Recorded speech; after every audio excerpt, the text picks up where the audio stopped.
What's up, everyone? It's Anna, also known as that Star Wars girl, and I just wanted to let everyone know I am working on another super secret project with Dynamite. I am so excited to start talking to everyone about it, but because it's still in early development, we are not giving away any details yet. But if you want to be the first person to know when it launches and what it is, please sign up here. The link is in the description below, and without further ado, on to today's video. What's up, all my Ewoks, Tribbles, Droids, and Wookiees? It's Anna, also known as that Star Wars girl, and today I'm going to once again be talking about Batwoman, because Batwoman has been recast.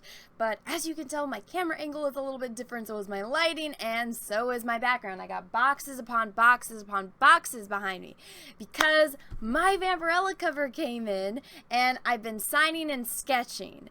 It's been a lot. My hand hurts pretty bad from it, but you know, I'm so excited. I'm so happy with how it turned out. Thank you so much to everyone that supported this campaign. I'm super excited for everyone to get these and to see the next one, or to see everyone's reaction to my next campaign.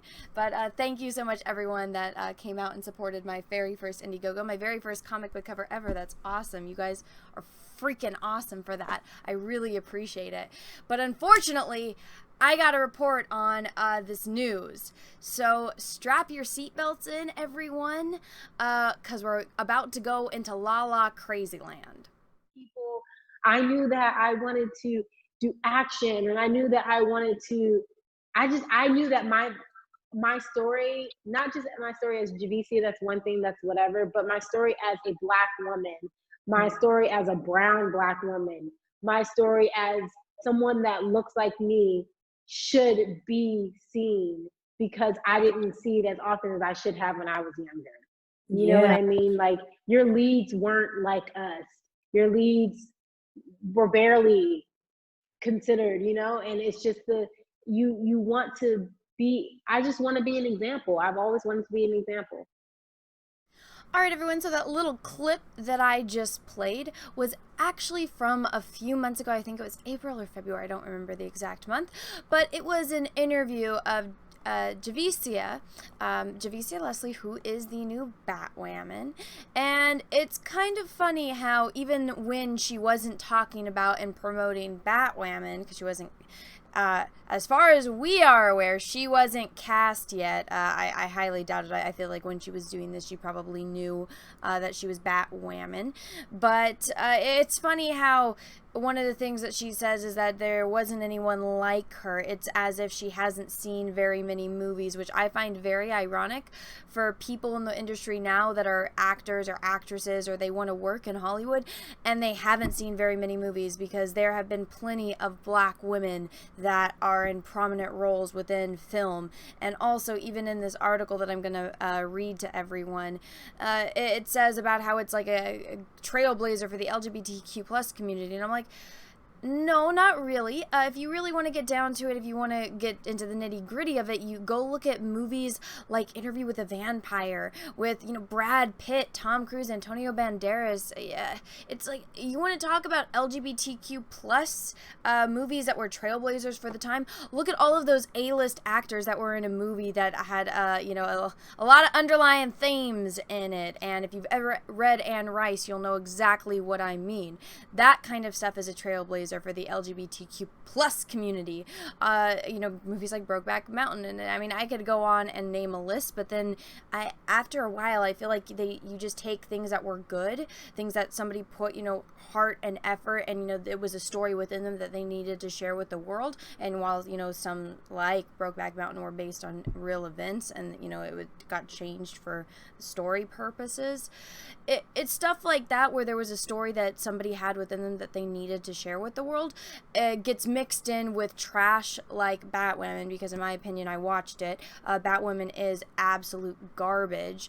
But you take works of art and you meddle them in with trash, but they want to use them all as like the token this, the token that. And I'm like, everything that they have for these token ideologies and identity politics, and, you know, I feel like now it's like sexual politics within the world and the mainstream media. It's like, you haven't seen very many movies, because this is stuff, I'm not very old, but it's stuff that I grew up with as a child, that I was aware of and that existed. For her to say in an interview months ago that she didn't grow up seeing women that look like her. It's like, well, funny, I grew up seeing women that looked like her. I'm familiar with the way that women look, and I'm familiar with, women that look like that, and there's nothing wrong with it. There's nothing wrong with being black, white, albino, ginger, anything. It's fine. It's freaking fine. The only people that have problems with that are people that have underlying racist tendencies. And I feel like nowadays it's just, because, people are people. The only thing that really matters is if you're good at what you do. If you're a bad actor or actress, that's going to show. Let the work speak for yourself, or for itself, kind of thing. I don't need to know a person's politics to judge them based on their acting ability, if that makes any sense.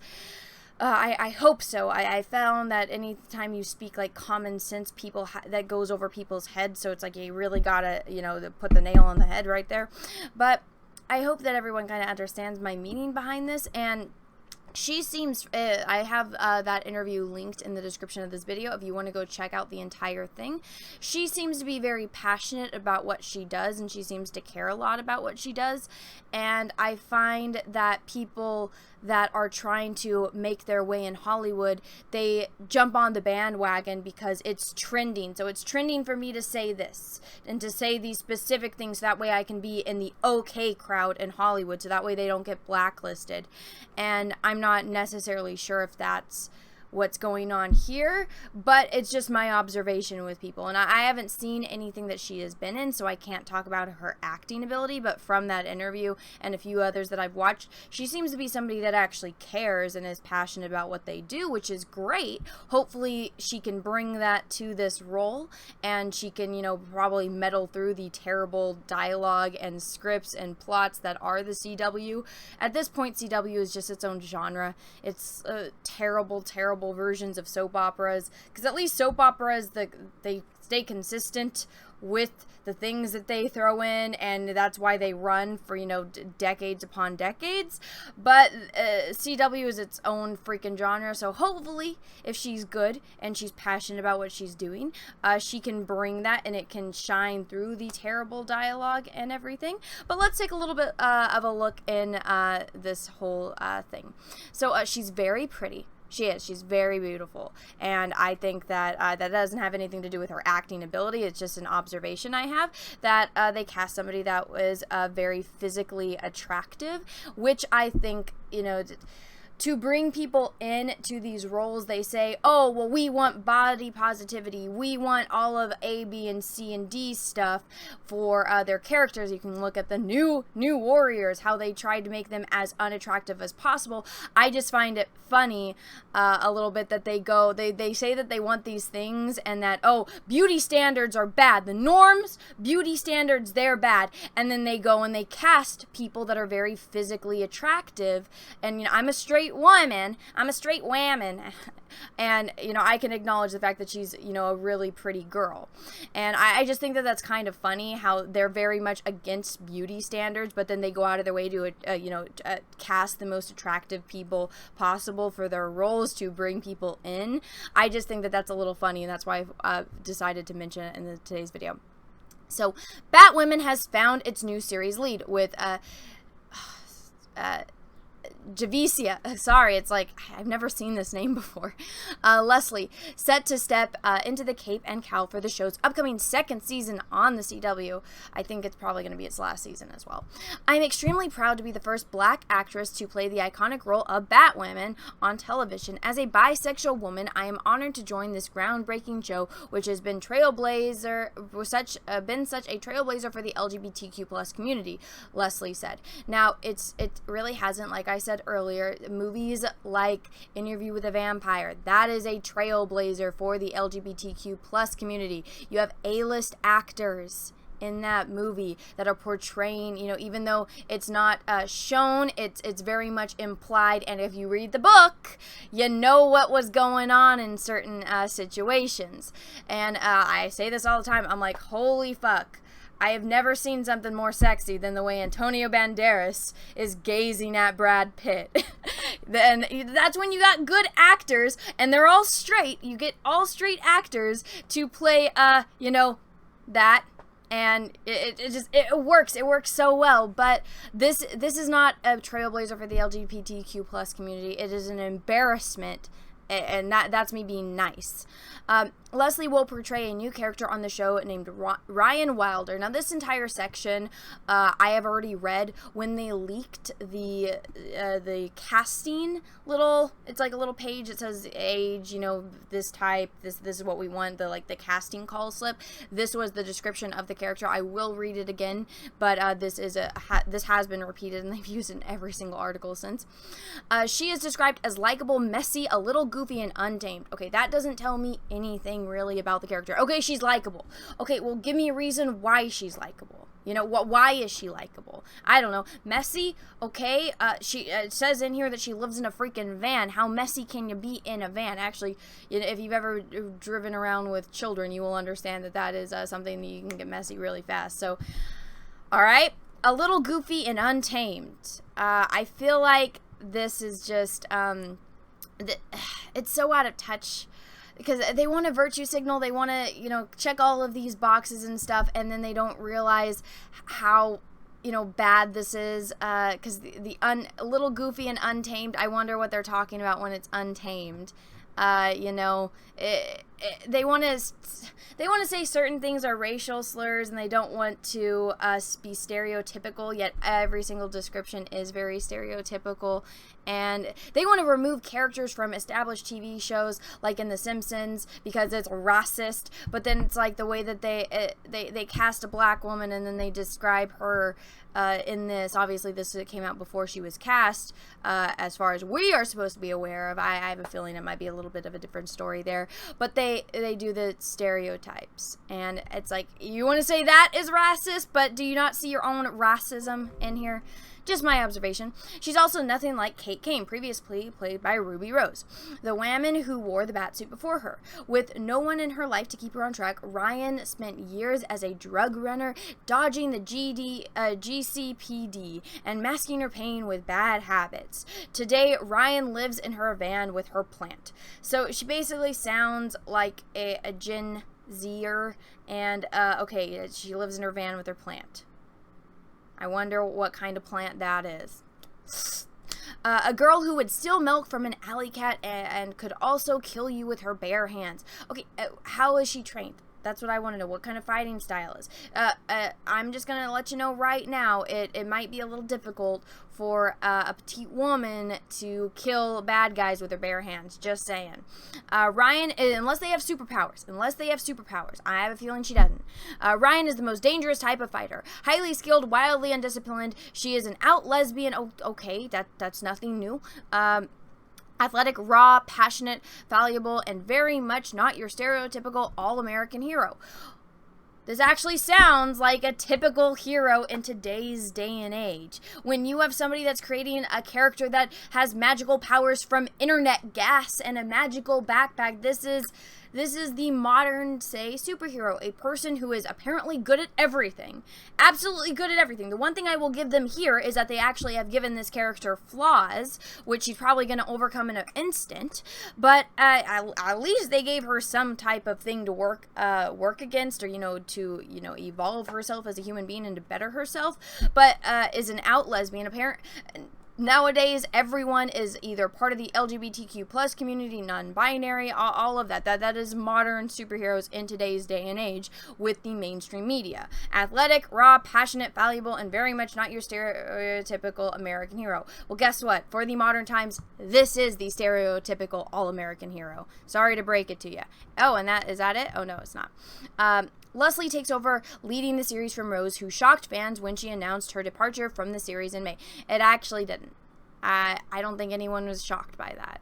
If anything, everyone was like, I'm surprised you lasted this long, Ruby Rose. And there was also, the way that she announced that she was leaving, it honestly seemed like she was done and the studio was done, and it was just one of those things on who's going to cave first. Are they going to fire her, or is she going to walk away? A lot of the evidence kind of leads towards that she was fired, because the studio, they weren't saying, oh, we're sorry to see her go. They're like, oh yeah, good luck, we're going to do our own thing. They didn't seem like they wanted her to stay, which is why I think a lot of people were assuming that she was probably fired, and they just made everything look nice for publicity reasons.